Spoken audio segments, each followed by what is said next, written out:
deixa eu trazer aqui, né? Que é o Emerson Andrada, que é o coordenador, é um líder da CEMIG, a companhia mineira de energia aqui, né? É também coordenador do militante sindical do CEMIG, na realidade, né? Ele é o chefe sindical aqui do Sindeletro, de Minas Gerais, Emerson Andrade Leite. Trazer aqui para conversar com a gente. Coloca aí. E aí, Emerson, tudo bem? Boa noite, Miguel. Boa noite, Glauco. Saudações. Eu sou coordenador geral do Sindeletro, né? No Sindeletro, nós não temos presidente, nós temos coordenação geral e eu sou coordenador geral do sindicato. Nós estamos aí nessa luta contra a privatização da CEMIG e da Copasa em Minas. Boa noite, Emerson.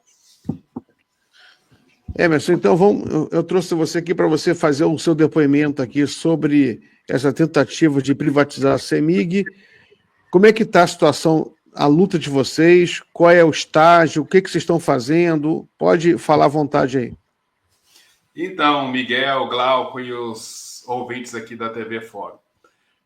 Nós, aqui em Minas Gerais, nós estamos com uma luta desde o começo do governo do governador Romeu Zema, quando o candidato, há 7 anos atrás, dizia que se ele fosse eleito, a primeira coisa que ele faria seria privatizar as empresas públicas de Minas Gerais, principalmente CEMIG e Copasa, mas tem Codemig, tem Empresa Mineira de Comunicação, tem outros. E desde então a gente tem feito essa resistência contra a tentativa do governador de fazer a venda dessas empresas. Recentemente, depois de várias tentativas, tentou incluir as empresas mineiras no regime de recuperação fiscal e agora está tentando incluir as empresas no Propag. Ele tem tentado se utilizar do Propag, que foi uma proposta do senador Rodrigo Pacheco, justamente para evitar que as empresas fossem entregues ao capital privado como justificativa do pagamento das dívidas mineiras, mas o governador Romeu Zema está fazendo um estratagema junto à Assembleia Legislativa na tentativa de usar essas empresas como uma forma de abatimento da dívida mineira, mas sem federalizar a empresa. Ele desejaria vender as empresas, transformá-las em corporation, para somente depois repassar ao governo federal as ações pura e simplesmente, mas sem repassar o controle dessas empresas. Nós permanecemos aqui em Minas na resistência, porque nós entendemos que, primeiro, o serviço público precisa estar na mão do Estado para que ele possa atender realmente os interesses da população. E segundo, porque a gente tem a compreensão de que CEMIG e Copasa, água e energia, vão ser vão estar na centralidade da disputa do próximo período aí, quando a gente vai estar falando de transição justa, quando a gente vai estar falando de preservação de recursos naturais, para que a gente evite o aquecimento global e permita que o nosso planeta continue habitável. Então, a gente precisa ter empresas públicas responsáveis e não é com a privatização que a gente vai alcançar essa circunstância, essa situação. Emerson, além da privatização, tem também uma proposta de emenda à Constituição que põe para pôr fim ao referendo popular que é exigido para a privatização de estatais no governo de Minas Gerais, né? Um texto que tramita na Assembleia Legislativa do Estado. Como é que está também a resistência em relação a esse ponto específico, né? Inclusive, isso foi feito ali durante o governo de Itamar Franco, à frente do Estado, Emerson. É isso mesmo, Glauco. O presidente Lula, agora há pouco, citou o Itamar Franco, citando lá uma história entre os dois. E quando ele falou, eu estava lembrando aqui.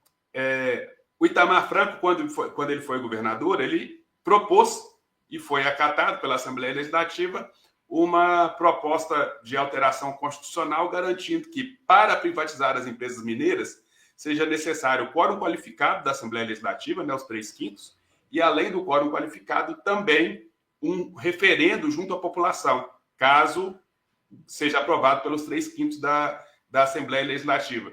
E tem até uma anedota que se conta aqui em Minas Gerais, que diz que o Itamar Franco falou assim que achava essencial essa emenda constitucional, que foi aprovada na época, porque vai que o imbecil senta na cadeira de governador de Minas e resolve privatizar uma empresa tão importante para Minas Gerais. Parece que hoje nós temos o tal imbecil e a emenda constitucional está sendo essencial. E aí, Glauco, o governador está querendo, ao invés de consultar a população, que é o que prevê a emenda, ele quer alterar a Constituição e retirar o dispositivo constitucional implementado por Itamar Franco. Imagina você o tamanho, o retrocesso na democracia, se ao invés de consultar o povo, que é o verdadeiro dono das empresas, você altera a Constituição para não respeitar um determinado dispositivo constitucional que garante a democratização da gestão das empresas públicas de Minas Gerais. Chega a ser assombroso, chega a ser bizarro. Emerson, então eu queria agradecer muito a sua participação aqui, queria que você falasse sobre como é que a gente sabe mais sobre a luta de vocês, o endereço, o site que vocês estão trabalhando, para a gente divulgar aqui. Pois é, nós temos divulgado através do site do Sindialetro, www.sindialetromg.org.br, também no site do Sindágua, que é o sindaguamg.org.br. E, além disso, dentro da página do Sindialetro, nós temos um hot site que tem informado para a população sobre essa nossa luta, essa nossa batalha. Nesse próximo momento, nós estamos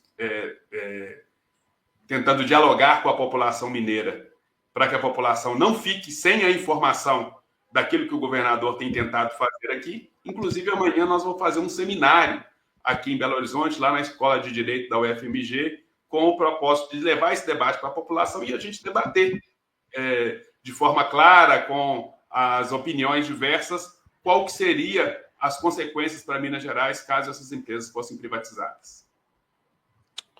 Muito bem. Emerson, muito obrigado. Então, boa sorte aí para a luta de vocês. Conte sempre com a gente. Estamos juntos aí nessa luta aí contra a privatização. Forte abraço. Inclusive, eu tenho uma tia minha que é dirigente sindical aí do Sindicato dos Engenheiros, Maria Helena Barbosa. Não sei se você conhece. Olha, a Maria Helena é uma grande amiga, uma grande amiga. Que bom saber. Que bom saber. Agradeço a vocês aí pela oportunidade de estar aqui divulgando a nossa pauta. Então, forte abraço aí, até a próxima.